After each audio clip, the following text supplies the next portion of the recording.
gracias a todas. Es un gusto estar hoy con ustedes. Y bueno, vamos a ver hoy que es la cápsula de bibliología, ¿verdad? Pero vamos a hacer una pequeña pausa para hacer un panorama bíblico que tiene mucho que ver con bibliología.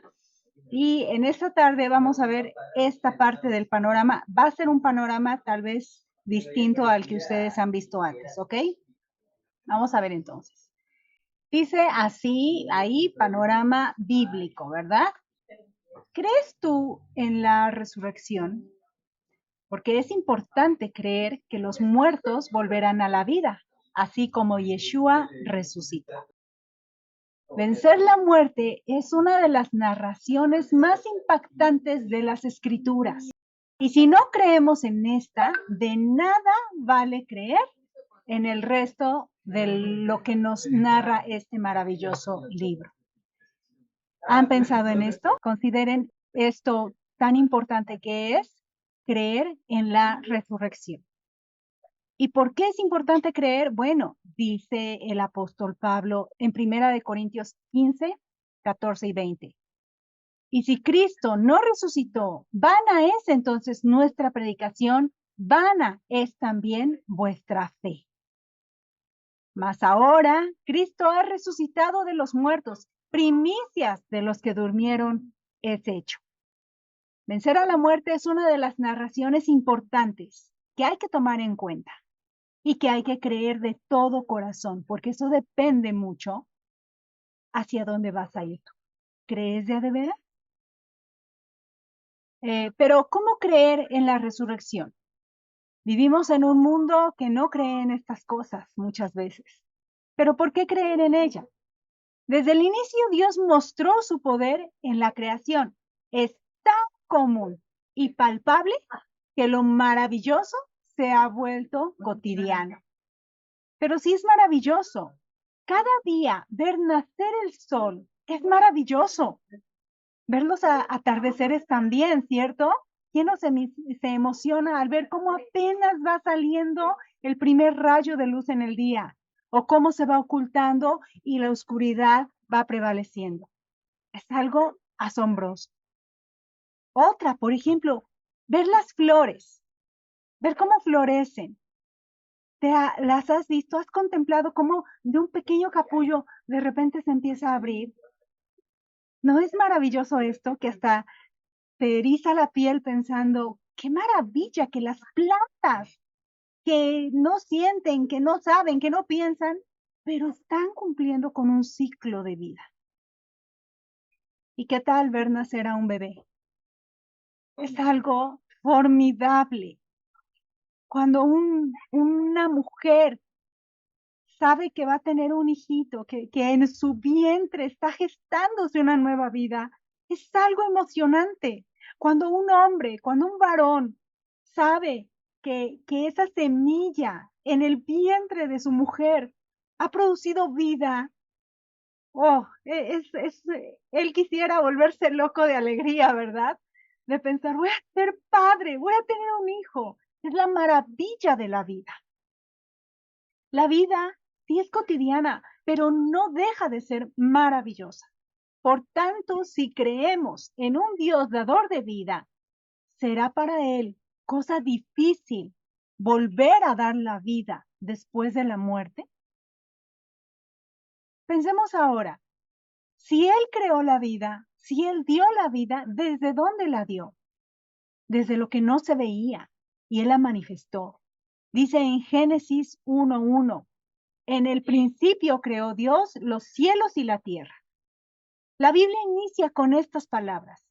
Si bien al inicio sabemos que en Génesis nos habla de una tierra carente de orden y forma, Dios fue dándole esa forma y ese orden en pro de la vida, en pro de lo que va a venir después. Génesis 1:3 nos dice, y dijo Dios, sea la luz, y fue la luz. Sin luz la vida no es posible. La luz está íntimamente ligada a la vida. A través de las escrituras lo vemos. Cuando amanece decimos, ya hay luz. Cuando nace un bebé decimos que la mujer dio a luz. O cuando alguien muere, también se alude a la luz diciendo, se apagó su luz, o se extinguió su luz. A lo largo de las Escrituras hallaremos luz y vida juntas y seguramente vienen a ti versículos que hablan de esta relación. Por ejemplo, el Salmo 27:1 dice, el Señor es mi luz y mi salvación. ¿De quién temeré? El Señor es la fortaleza de mi vida. ¿De quién he de atemorizarme? Salmo 36:9 dice, porque contigo está el manantial de la vida. En tu luz veremos la luz. Proverbios 6:23 dice, porque el mandamiento es lámpara y la enseñanza es luz y camino de vida, las reprensiones que te instruyen. En Juan 1:4 nos dice, en él estaba la vida y la vida era la luz de los hombres. Juan 8:12, otra vez Yeshua les habló diciendo, yo soy la luz del mundo. El que me sigue no andará en tinieblas, sino que tendrá la luz de la vida. Y podemos cerrar el libro diciendo Apocalipsis 21:6 y 23, y me dijo, hecho está, yo soy el alfa y el omega, el principio y el fin. Al que tuviere sed, yo le daré gratuitamente de la fuente del agua de la vida. La ciudad no tiene necesidad de sol ni de luna que brillen en ella, porque la gloria de Dios la ilumina y el Cordero es su lumbrera. Es impresionante que la luz esté presente en toda la Escritura, desde Génesis hasta Apocalipsis. ¿Viste el panorama bíblico? ¿Viste cómo la luz y la vida van juntos? Pero volvamos a Génesis. En los siguientes días de la creación, vemos cómo Dios continuó dando vida. El cielo, la tierra, el mar se van llenando de vida. Y al final, la obra maestra, la creación del ser humano con una encomienda, seguir dando vida. Génesis 1:28 dice, y los bendijo Dios y les dijo, fructificad y multiplicaos, llenad la tierra y sojuzgadla, y señoread en los peces del mar, en las aves de los cielos y en todas las bestias que se mueven sobre la tierra.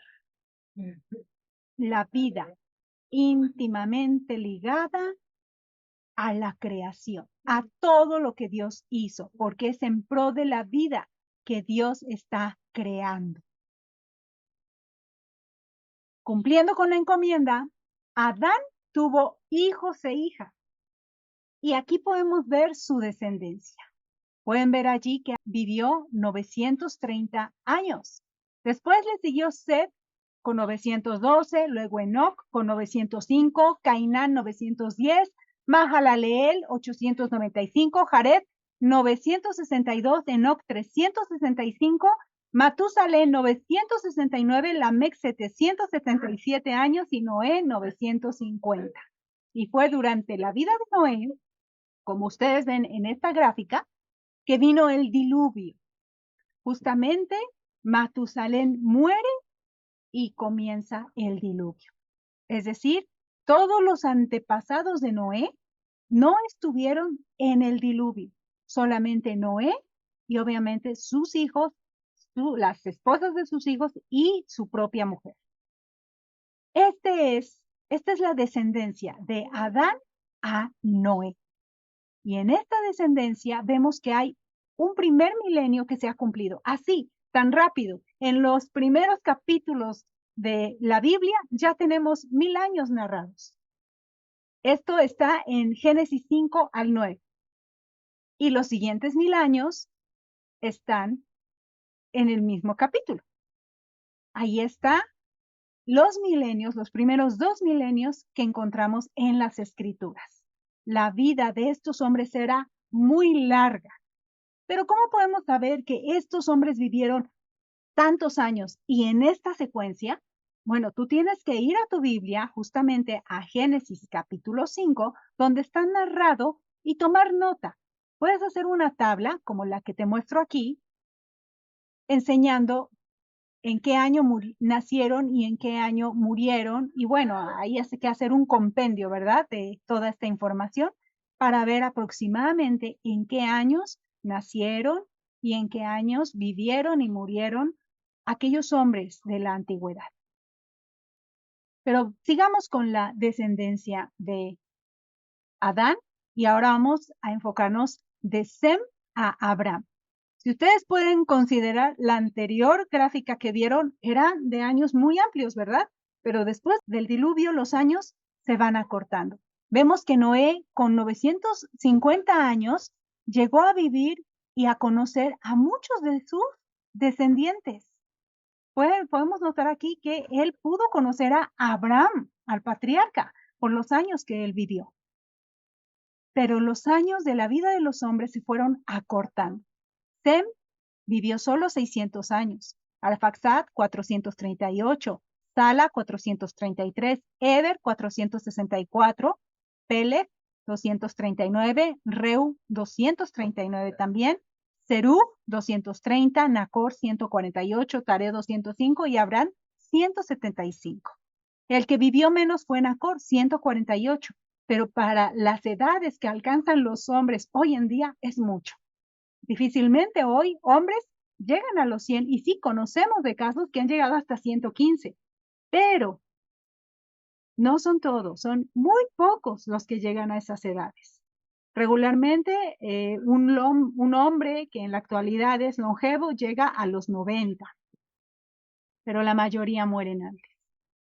Aquí tenemos de Sem a Abraham la descendencia que está en Génesis 11 y aquí es donde se cumple el segundo milenio con más detalle. Ahora, considera, este es todo, ¿verdad? Las generaciones de Adán a Noé son 10 y las generaciones de Sem a Abraham también son 10. Así que tenemos 20 generaciones en el primer y segundo milenio de lo que nos narra la escritura. ¿Impresionada?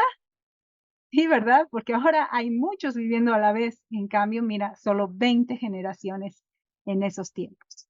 Vamos a ver con más detalle las generaciones ahora de Abraham, el patriarca, que vivió 175 años. Y vamos a hacer como un zoom a Abraham para conocer un poquito más de su historia. Y aquí lo tenemos. Esta es una gráfica que también se las podemos pasar con calmita en el grupo, que nos habla acerca de la vida de Abraham. Este es para que la estudien con más calmita, ¿ok? Pero aquí está marcada la edad de Abraham, a qué edad nació Isaac. Recordemos que Abraham tenía 100 años cuando nace Isaac. Isaac vive 180 años y después Isaac es padre de Jacob. Y aquí están los años de Jacob, 147. Jacob va a tener 12 hijos. Hay otra gráfica donde podemos mostrar cómo fueron naciendo estos, el orden y en un tiempo récord de 6 años que nacieron estos 12 patriarcas. ¿Por qué ponemos a Leví? Porque Leví es un personaje importante en la referencia de los años que van a conectar a los patriarcas con la entrada y la estancia en Egipto, igual que José. Estos son los datos que nos da la escritura. Leví vivió 137 años, según Éxodo 6:16. José vivió 110 años según Génesis 50:26. Entonces, empatando todos esos años, hallamos que Jacob tenía 91 años cuando nació José y Leví tenía aproximadamente 4 años de edad. Entonces, es muy poquita la diferencia, pero es justamente de allí donde partimos para hacer estos cálculos de la estancia que ellos tuvieron en Egipto, considerando que Jacob entró a los 130 años. Entonces, tenemos que cuando Jacob entra a Egipto tiene 130 años de edad y de allí hacemos los cálculos para ver qué edad tenía entonces José cuando Jacob entra, qué edad tenía Leví y vemos que a partir de esta edad, de este tiempo en que entraron, José vivió 71 años más y Leví 95 años más. Y de allí, bueno, ustedes sigan estudiando esta tabla porque hay información muy interesante acerca de los años que ellos vivieron en Egipto, que en total, si ustedes siguen esta línea punteada, son 215 años en Egipto. Pero la Biblia nos habla de 430 años desde la promesa hecha a Abraham. hasta el pacto en Sinaí. Eso lo vemos en Gálatas 3, 16, 17. Pero también encontramos otros pasajes que nos dicen que fueron 400 años a partir del destete de Isaac, que pensamos que fue así, y eso lo encuentras en Génesis 15:3, el 14 y 21:8-9. Estudien esta gráfica. Entonces, la Biblia habla de 430 años y 400. ¿Cómo se dividen estos? Bueno, hay 30 años de diferencia. La interpretación es que los 430 años van desde la promesa que Dios le hace a Abraham a los 75 años de edad y de allí hasta el Sinai. Y la otra es, pasados 30 años, cuando nace Isaac, que empieza la opresión a los 5 años de edad. ¿Se acuerdan que Ismael maltrataba ya a Isaac burlándose de él? O si empezamos a contar desde ese maltrato, son 400 años hasta el pacto en Sinaí. ¿Ok? ¿Qué pasa entonces? Porque estamos viendo desde Abraham hasta Moisés, todo esto que sucedió. Cuando llegamos a Moisés tiene 3 etapas en su vida. Están los 40 años que vivió en Egipto, 40 años que vivió en Madián y 40 años que vivió en el desierto con el pueblo de Israel. Y son 120 años en total. A los 80 años de edad de Moisés es que se da el pacto en Sinaí. Todo esto es amplio, pero es un resumen de los acontecimientos que van pasando. ¿Cuándo sucedió esto, verdad? Aquí lo vemos con un poquito más de detenimiento, los 215 años en Egipto y 40 en el desierto del pueblo de Israel. Vamos a verlo ahora un poquito más ampliado, porque vamos a ver ahora de Abraham a David. Tenemos al patriarca Abraham, que engendró a Isaac, engendró a Jacob Isaac y Jacob a José. Y después viene una estancia en Egipto por 215 años, que ya lo ampliamos en la pantalla anterior, y en ese tiempo nace Moisés. Moisés a los 80 años con el pueblo sale al desierto por 40 años. Y después de esos 40 años viene la conquista, el tiempo de Josué y jueces, que son 356 años aproximadamente. Después de ese tiempo, el pueblo pide un rey y el primer rey es Saúl, a quien Dios desecha. 40 años reinó Saúl sobre las 12 tribus de Israel. Después David reinó otros 40 años y después Salomón reinó otros 40 años. Y aquí tenemos el tercer milenio, de Abraham hasta David. Después, aquí está ya toda la gráfica que ustedes pueden ver los años de Adán y después tan pequeñitos que se ven aquí los años en Egipto y luego en el desierto, y vean qué tan pequeño se ve el tiempo, ¿verdad? En una gráfica. Bueno, vamos a ver entonces estos milenios. Primer milenio, segundo milenio, tercer milenio, cuarto milenio, que va entonces desde David hasta ¿dónde? Hasta el nacimiento de nuestro Mesías. Si ponemos el nombre del primer varón al que hace referencia cada milenio, al primer milenio le corresponde Adán, al segundo Noé, al tercero Abraham, al cuarto David y al quinto Yeshua. Mis hermanas, es impresionante observar el tiempo en las Escrituras. Espero que este panorama les sirva para reflexionar sobre los años que nosotras hemos vivido, que cuánto podrían graficarse allí. ¿Ya vieron la vida en la tierra de Yeshua, este pequeñito tiempo de 30 años aproximadamente? Hemos vivido más, muchas de nosotras, pero nuestro Mesías cumplió su propósito. ¿Esperamos el séptimo milenio verlo también? Ha pasado el sexto, claro, aquí no está graficado. Esperamos el séptimo, que viene pronto, en donde esperamos el reinado de nuestro Mesías Yeshua, que viene a reinar, valga la redundancia, para gloria y honra de su nombre y como una esperanza para su pueblo, Israel, el Israel de Dios. Muchas gracias.